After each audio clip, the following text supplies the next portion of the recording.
Hours after this welcome home greeting, President Trump revealed on Twitter that his summit meeting with Kim Jong-un will happen on June the 12th in Singapore. Singapore is a successful modern city-state near Malaysia with diplomatic ties to both the United States and to North Korea.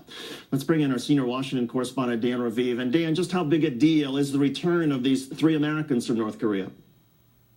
It's relatable, David. Most people here in the United States don't know much about Korea, don't remember the Korean War that ended 65 years ago, but three U.S. citizens imprisoned by a dictatorship in a labor camp far away, that's something folks can relate to. So President Trump calls the former prisoners three wonderful gentlemen, great people. Believe me, he could have instead been very negative about them. Three Korean Americans who in effect ignored official advice from the U.S. government not to go to North Korea, not to try to be a religious activist, one of them apparently doing that, two of them doing research at a university in North Korea's capital. But they came to symbolize one of the issues of tension between the United States and the hostile communist government of North Korea. Here, they were labeled as hostages held by that government, so winning their release gives President Trump already some victory to proclaim, even if everything else doesn't work out when he tries to get the nuclear deal. David?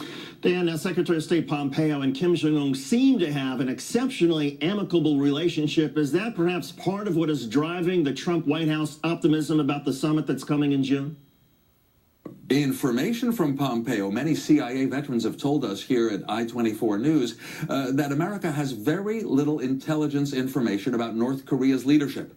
Everything you really need to know is within a 10-inch parameter inside the brain of Kim Jong-un. So the best on-the-spot espionage that the U.S. has gotten in a long time is Pompeo. Number one in his class at West Point, a Harvard law graduate, then a Kansas congressman, then the director of the CIA. And in that role, about 5 weeks ago, he was in North Korea, met Kim Jong-un, went again now as Secretary of State, got those three prisoners released. It does seem that Pompeo has developed some sort of relationship and believes that he understands what Kim may be offering in that summit 1 month and 2 days from now.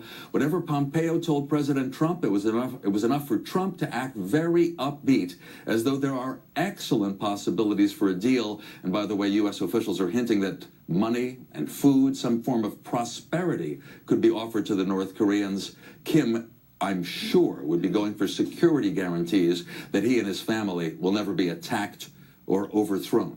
David? Dan Raviv, our senior Washington correspondent. Dan, thank you.